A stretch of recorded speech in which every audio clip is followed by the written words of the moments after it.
Yo, before I start this video, I just want to say that these ratings may not be the most accurate, okay? I had the bright idea of doing all of these towers in one stream in one go, and since a lot of the towers kind of blend in my opinion, it might alter the rating of these. Plus, I'm a high cadder player, okay? These towers are really easy for me. I was beating them very quick, so yeah. But yeah, aside from that, let's get into the ranking. It was pretty difficult picking a worst tower, but I decided to go with EToH VP. Mainly because I just feel like this tower doesn't really have anything going for it. After already playing like 5 of like similar towers, this tower really just didn't really give anything like special. And yeah, I just feel like the tower is just kind of there. This is one of those towers, you'll beat it and you'll forget it immediately. And I don't know, it just didn't like, it had nothing really memorable about it. And once again, it's not bad, to be honest. I think this is the first area which doesn't really have any bad tower. Literally the first in the game. I would still give this like a 5. It's just really like, it's just kind of boring, to be honest. Like, I just beat it and then I was like, okay, next one, let's go. And also, I feel like this one kind of drags on. Most of them about 10 like minutes, I would say. This one, even though I was at good pace, I don't think I even fell, still took me about over 15, which I feel like for a tower that's this boring is a bit much. Next we have Motion Evolution. Bro, this tower feels like it's straight from a fan game. It's kind of similar to the last one, where it doesn't have anything going for it. Once you've seen Floor 1, you've basically seen the whole tower. It's just one of these, like, simple, easy towers. The most basic modern gameplay you can imagine. And you know, I can't be mad, okay, because this is a good introduction to the game. But at the same time, right, for me, and for players like me that have already seen 20,000 towers that look like this, it's not really interesting, I'll say that. And yeah, that's really all I have to say. Like, it's just, you know, I mean, you can look at it, you can see what it is. It's one of those bright, beginner-friendly towers, and that's all it needs to be. But, you know, for me, it's nothing interesting.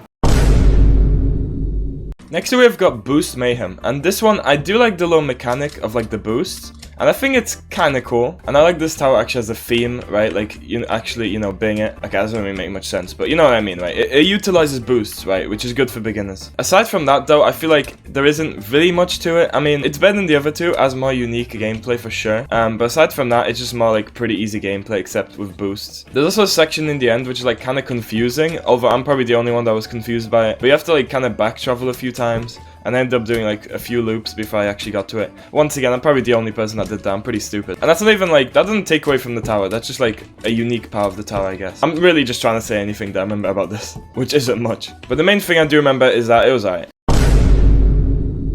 Next we have KP, and this one is the first one that I actually kinda like. By kinda, I mean like 7 out of 10 plus, right? I like the water effects here. I definitely think the first half's better than the second half. Second half's not bad. I don't really remember much of it, to be honest. I just remember it wasn't as good. This first half is really, really nice, okay? I really like the design. I feel like the water is like really high quality. Like it looks like a Minecraft shader, but it's fine. But yeah, the tower just has really nice vibes, and yeah, gives like that water vibe, which I like the water vibe. But this tower is pretty nice. It isn't just like, you know, it's not just the same gameplay they keep doing. It actually has some puzzles to it, has some unique parts. And yeah, it's definitely a lot more interesting than the towers we've talked about before this.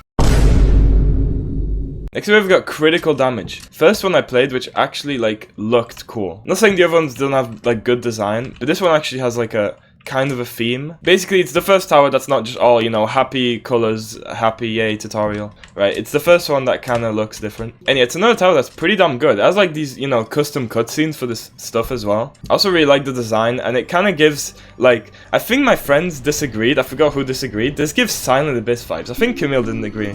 Let me know if you guys agree, but I definitely think this gives Silent Abyss. But yeah, while the tower isn't anything really special gameplay-wise, I like that it's just like a break from like all the happy, colorful towers. It's pretty much the only one that isn't that, which I definitely do appreciate, because it, you know, it keeps it fresh. Next here we got Tower of Buttons by the GOAT himself, Taske. If y'all don't know, Taske is my favorite builder. Honestly, this is probably his worst tower, and it's still really good. Like, worst tower in game. But this is still really good. The tower is what it says, okay? It's a tower where you get a bunch of buttons. It's much better than the old Tower of Buttons, if y'all remember that in Zone 2. That one wasn't great. But this tower is pretty damn good. But yeah, overall, just a fun tower, man. Like, there's not much really else to say about a lot of these. Also, another thing I like about it, I like when the, like, blocks used are a completely different color than the frame. I feel like it looks very nice. Like, the blue on green on Floor 1 is much better if it was, like, green on green. But yeah, overall, good tower. And yeah, Taske, the GOAT, can't miss, okay? Okay, I'll stop the glaze now. Next we've got no strings attached, and this one is very, very nice. This tower basically utilizes a lot of like different climb objects, particularly zip lines, balloons, I think, swings as well. I'm not entirely sure, but basically it's a tower that's very, very interesting. It keeps you interested the whole time and has really, really fun gameplay. And yeah, despite me being a Kada skill set, I could still enjoy this medium tower. It's because like, you know, it just had like a bunch of different gameplay, right? It didn't like stay the same for a long time. And like this part I'm doing, right? Like 2 more floors and it's gonna be different. See, look over there. It becomes completely different, basically every floor you do. But while doing that, it also sticks to the theme, innit? And yeah, just a good tower, honestly. Like, it's really, really fun. High effort and all that. Next we have COV, seeyuh Void. Funny joke. Okay, no. But this tower, or Citadel, I guess, if there's one thing anyone could take away from being this, right, even if you don't remember the tower or the gameplay, it's one thing that I feel like everyone agrees, it is not hard. The gameplay in this tower is not even close to being hard difficulty, like, especially the ending, bro. Some of those ending floors were, like, intense, bro. That red floor at the end was crazy difficult, bro. I don't know what they were thinking adding that. And apparently the tower already got nerfed by the time I played it, and it was still too hard. But yeah, what can I say? It's another Citadel, okay, it feels like an adventure, which you all know I love. The first parts are really, really good, but my favorite parts are definitely the last parts, despite them being way too hard. Like, the last part, they just look so nice. And yeah, we literally left this till last, and it was still fun, so that's how you know it's good. But I'm glad that they actually did something unique to it, and yeah, it definitely feels like an adventure instead of just another tower, which is good. Because my least favorite Citadels is definitely the ones where, like, it just feels like a tower with extra flaws. Mainly talking about the Zone 3 one here. But yeah, overall, good Citadel, and this is what you should expect out of a Citadel. Next we've got Tower of Genesis, and maybe just because the first one I played, and like, you know, this is like the peak of my hype for the area. But bro, this one, I just really like how nice and simple it is. I think this is the perfect way to introduce new players to the game, not no freaking toast. And yeah, the tower just looks so nice, like, it's just so simple, so short, but it's just so nice. And yeah, I just think it's like definitely the best made for like, in terms of like actual beginner towers, like all the towers here, this is definitely the most like, yeah, this is the first tower playing tower. Which is good because it's the easiest. So I think it definitely does its job. Next up we have got Keys to Success, and bro, I'm not gonna lie, I have a lot of bias for this one, okay? This tower has a lot of Mario references, and I love Mario, so, you know, this, like, I already have that bias, like, as soon as I, like, recognize the references.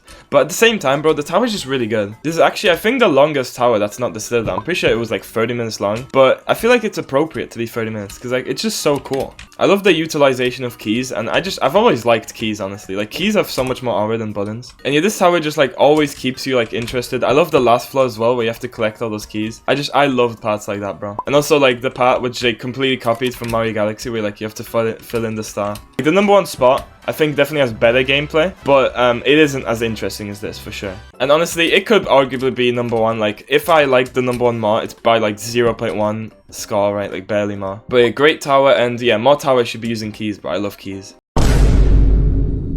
Right, and my favorite tower is Dancing All Night, okay? This tower is just so freaking fun, bro. Like, for a hard tower, it is very, very short, so the gameplay isn't really hard. It's, like, difficult or challenging. And it's just so fun, bro. This might seem weird, like, for putting this at the first spot, 'cause, like, you'd say, like, oh, there's nothing really unique about it. But it's just the funnest one, man. Like, if I was to replay one, it would definitely be this one. And that's all there really is to it, but, like, I'm easy to impress, bro. Just make a short tower with, like, fun gameplay that flows well, and that's it. I'll give it at least an 8. And I didn't even mention the music, okay? The music, like, really adds to the vibe. I really do like the music in this. And yeah, it's, like, simple in the best way, right? Alright, well, hopefully you enjoyed the video. The next video, I don't know what's gonna be. Bro, we recorded so many videos, right? Like, so many different ones with the squad, and I have no idea which one I'm gonna come out with first, but we'll see. Let me know if you agreed with my list, and if you didn't, then say rage bait, because I'm clearly rage baiting you. But yeah, hope you enjoyed. See you later. Bye. See ya.